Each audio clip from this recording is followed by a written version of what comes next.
Sabah everybody, and welcome back to the channel. The OnePlus 8 and the OnePlus 8 Pro are finally available to be purchased directly from the OnePlus website and now actually on Amazon. Today I'm going to share with you guys the top 10 things you should do when you get your brand new OnePlus 8 or OnePlus 8 Pro to be able to get the best experience on your device. This is TK, let's go ahead and check it out.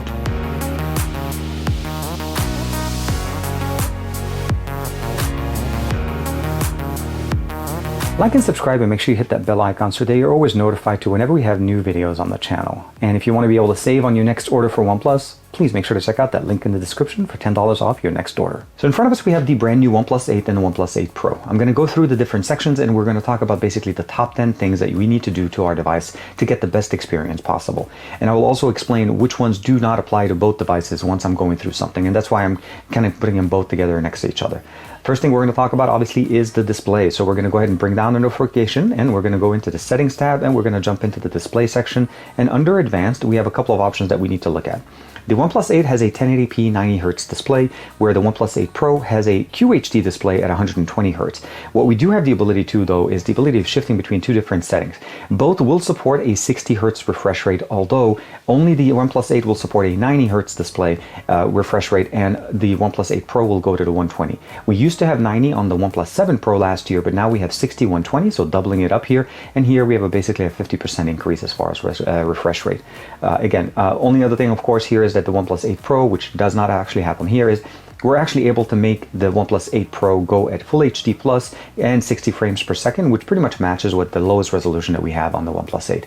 So that would be, my opinion, first thing is figure out what resolution you want to be able to basically use your device at. And the reason behind that is both of them have slightly different size batteries, a 4500 milliamp battery and a 4300 milliamp battery, both supported with really fast charging, but running the display at QHD 120Hz will consume a little bit more battery than running it basically 1080p at 90Hz. So battery life will be a little bit different, but I definitely recommend you using it all out. Meaning go into display, go in advanced, and make sure you run QHD 120 here, and go to display and go to advanced and make sure you run it here at standard, obviously since we only have one resolution, but keep it at 90Hz because that would make it the best experience on both of these devices. Now before we get out of the display section, I do want to mention there's a couple more settings that you probably want to be able to go in there and configure.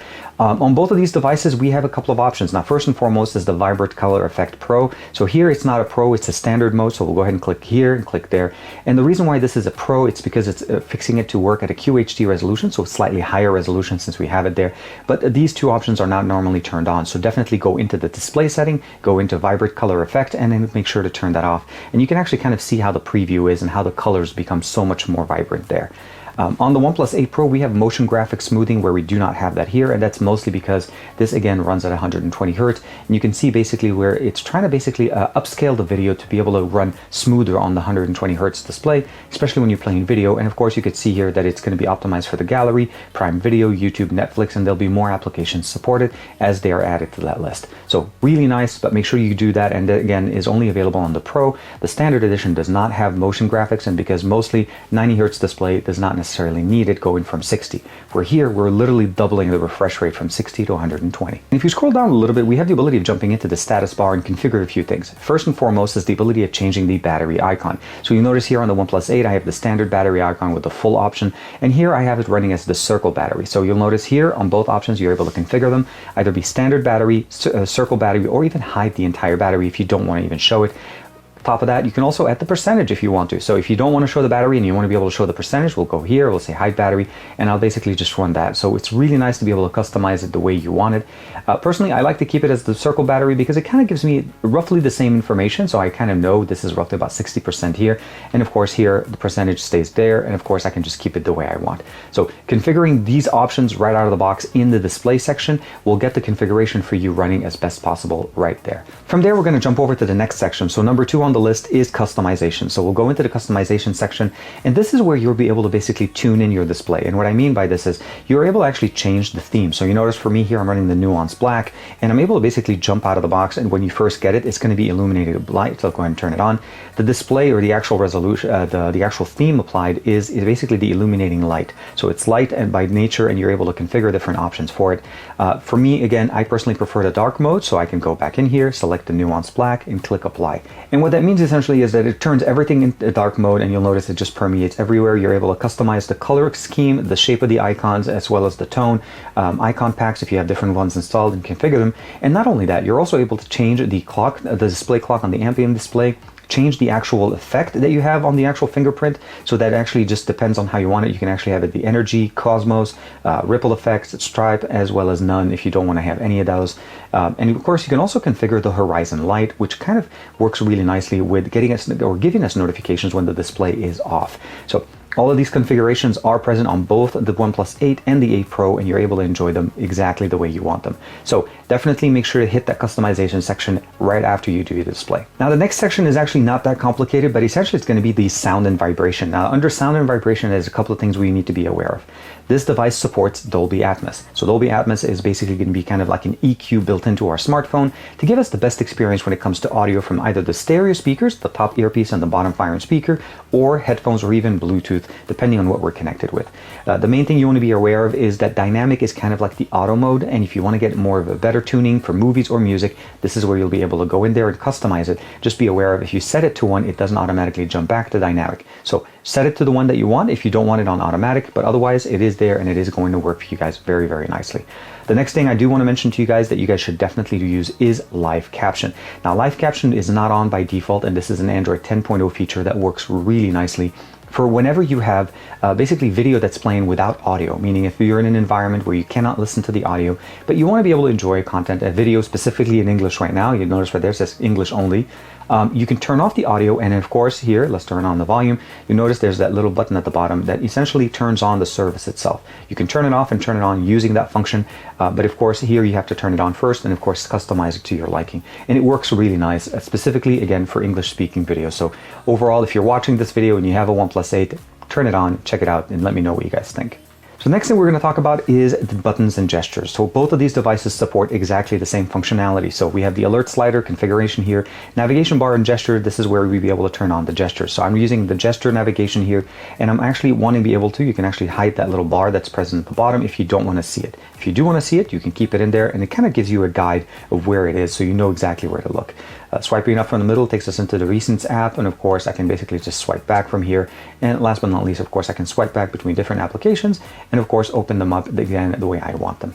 The main thing that kind of gets it out of the box is that it comes out with basically buttons, and if you want to change that to gestures, this is where it will be. And it actually doesn't stop right there. We actually have a little bit more functionalities under quick gestures. So first and foremost, flip to mute and 3-finger screenshot, which means I can actually just swipe down and take a screenshot without having to use the button configuration. That's very, very nice.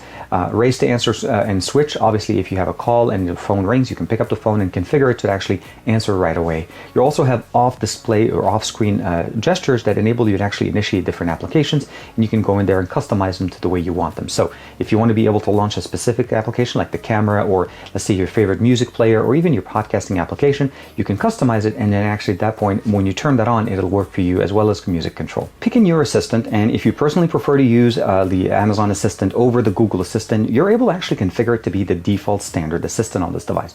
And what I mean by this essentially is when I swipe from the center here, from the corner edges, that's when you're using gestures, by the way, and you swipe from the corner to the center of the device, it launches the assistant.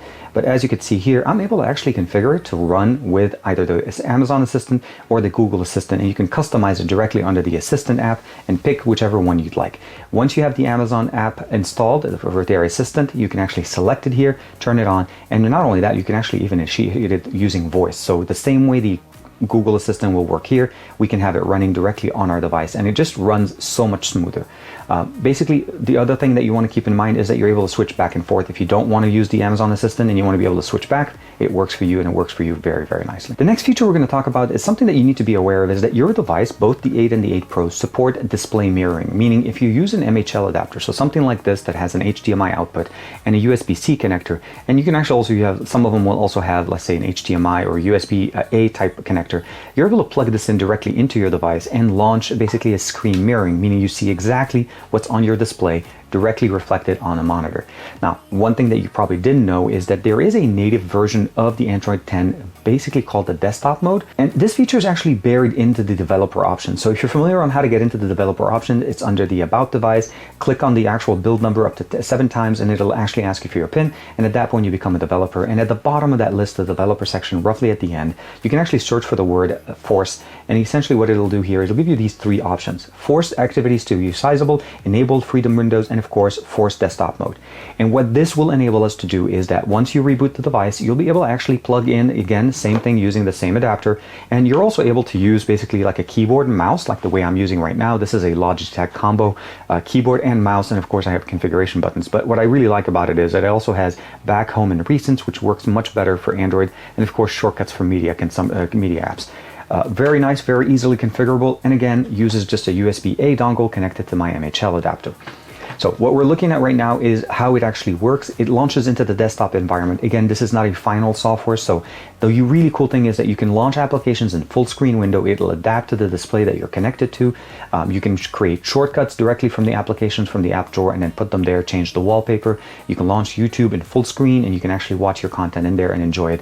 You can even actually use the keyboard that I just showed you to be able to type up like an example of, like this is a quick demo, for the OnePlus 8 video. So something like that, very simply by using your device again in the desktop environment. And this is definitely going to get a lot better, especially when Android 11 comes out and Google starts supporting it natively directly on our OnePlus 8 or OnePlus 8 Pro. So moving on from there, we're going to jump over to the security and lock screen. Obviously, you know that the device supports an in-display fingerprint sensor. Let's go ahead and lock it up, and it works quite well. It also supports face unlock. So let's go ahead and do it here, and it unlocked it right away, and it's really, really quick. But under security and lock screen, this is basically where we'll be able to set it up. You can set up as many fingerprints as you'd like. You also need to be able to set up that only one face unlock can be added at one time. So you have PIN option for unlocking fingerprint as well as face, as many fingerprints as you'd like. And of course, you can set one up basically for your right and left thumb if you want to be able to unlock the device using both hands. Or if you have a face unlock and you don't have a mask on, that's going to work for you as well. The next thing we're going to talk about is something that will enable you to actually have faster download speeds on your smartphone.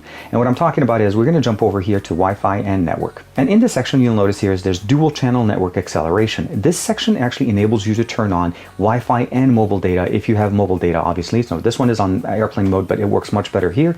I'm connected via 5G here as well as my Wi-Fi, and it'll help me basically use both networks to download information much faster, especially larger file formats. So in case you have maybe not so fast of an internet connection where you are, but you definitely want to be able to supplement that with Wi-Fi, you're able to do that. And if you're running more of a 50-50, this is definitely going to help you just get the best experience possible. It is not turned on by default. It is present on both devices, and definitely right there, Wi-Fi networks, and go into dual network acceleration, available on both the 8 and the 8 Pro. Now, one of the other things that a lot of us don't realize is the utilities section under the OnePlus 8 and 8 Pro give us a lot of functionalities, one of which obviously is the quick launch functionality that gives us the ability of actually turning on and launching different things directly on our display. And what I mean by that is if I turn off the display and press and hold on the fingerprint sensor, you notice I'm able to launch additional applications like the assistants and do different things on them that you normally don't have the ability of doing so. So let's go ahead and go back into the actual setting. Let's go ahead and swipe that away, go back. So those are things that you can do, and you can customize which applications go in there. This is also where parallel apps are going to be available for you if you want to have multiple occurrences of the same applications for different accounts like Discord, Instagram, Messenger, Telegram, TikTok, or whatever. And again, if your application is installed, it'll basically add it to the list and you can turn it on. Once you do that, a second application or a second version of this app will be available for you to be able to log in and use to log in with that separate account. The next thing, of course, is App Locker. This gives us the ability of locking applications for additional security in case you do share your phone with other people in the household and you don't want to basically have everybody jumping into all your applications. Pocket mode, of course, OnePlus Switch if you want to be able to switch your data, but last but not least is under OnePlus Laboratory. We have a couple of options here that are not present on both devices. So the hyper smoothing option, this is that one we turned on in the display section before. So if you don't turn it on there, you can actually see it here. DC dimming and enable dark tone in more applications. In case you have applications that don't truly support that dark theme, you'll be able to turn it on there. And of course, if it's supported, it shows up in that setup. Very nice and very easy to configure directly on your OnePlus 8. Now, you may or may not be aware of this, but both the 8 and the 8 Pro are great gaming devices. They come with very fast internal storage, very fast memory, as well as basically the fact some of the best technologies, 90 Hz and 120 Hz display for the best gaming possible experience that you can get. There is a game space that helps us configure all of that information. So there's a couple of options that you can actually go in there and customize. There is something called Fanatic mode that was added with the last iteration of OnePlus devices, so the 7 and the 7 Pro. And this enables us to actually have a much more dedicated, much more focused experience on gaming, even more than just standard gaming mode that is turned on. It is not on by default, but whenever you do go into the gaming experience, you're either able to configure it directly here from the game center or game space, or actually from the notification panel. Graphic optimization should be turned on. They're not on by default. And of course, how the text is shown, you can actually customize that and go in there. There's additional settings here. You can go into the settings tab, go in there, and of course customize basically disable automatic brightness, graphic optimizations as we talked about, haptic feedback enhancement that basically improves the vibration motor experience that you get there with supported games, of course, and intelligent network management for the best gaming experience. Last but not least is that Fanatic mode that I shared with you guys that you're able to go in there and turn on if you want. It is not on by default, but you do need to turn that on, and just to get the best experience possible. Now, I know that was pretty much roughly 10 options, but last thing I want to share with you guys is both of these devices support 48 megapixel sensors. The 8 Pro supports two 48 megapixel sensors, where the 8 only supports one, which is the primary shooter. So what that essentially means is that in the actual camera app, if you ever want to be able to take the full image sensor, meaning you're going to be taking 48 megapixel sensor images, you'll notice at the top bar of the display, both of them say 12 megapixel, because that's the standard. By default, that's how it starts automatically. You do need to change this to be able to take the full image. If you click it once, it'll switch over to the 48 megapixel. It says basically 48 megapixel offers higher resolution images. So if you're trying to print something, you want to be able to take a picture, a really nice, like a nature picture, this is going to work great for you. The difference though between the 8 Pro and the 8 is that on the 8 Pro, because we have two sensors running the 48 megapixel, the wide angle lens as well as the standard focal length, you're able to enjoy using that on both. For scenery, this is going to work for you better, but just be aware that this setting is actually sitting right there at the top, and at the 12 megapixel experience, you're able to use basically a cropped in view, which is the telephoto, as well as the standard and the wide angle lens. So that would be a nice little bonus for you guys. And the last thing I do want to mention to you guys, because the 8 Pro does support wireless charging, you do need to be aware that there's something called bedtime mode. And when we jump over to the battery section, there's something called the bedtime mode. Now, bedtime mode is specifically intended for the wireless charger that is basically sold exclusively for this device, and it charges it quite fast in about an hour from 0 to 100%. But let's say you want to be able to use this at night and you don't want to get that notification or hear the sound of the fan, it's too loud, and you want to be able to basically get the best experience. Turn on bedtime mode and set it up as basically part of that schedule option. And what essentially this will do is it will slow down the charging rate on the stand, and of course turn off the fan on the stand. And that gives you a much better, more quiet experience. So if you're considering getting the desktop stand or the wireless charger for the OnePlus 8 Pro, but you were worried that basically since you heard there's a fan in it, you don't want to have it make all that noise all the time, bedtime mode will definitely be very, very helpful. And again, only available on the OnePlus 8 Pro. My hope is that you found something on this list that you probably did not know about the OnePlus 8 and the OnePlus 8 Pro. Again, you have the ability of turning on desktop mode. You're able to speed up your downloads by using mobile data and Wi-Fi at the same time. You're able to basically turn on and customize your fingerprint sensor to actually launch other applications.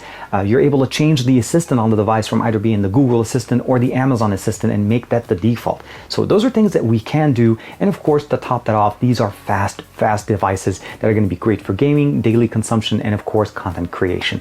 Let me know in the comments below, what do you guys think of this list? And if I missed something that you guys do when you get your brand new device, please let me know in the comments below. I will always appreciate that. Thank you very much for the support. Like and subscribe and share it with all your friends, especially people that are maybe considering getting the brand new OnePlus 8 or OnePlus 8 Pro. I'll see you guys in the next video.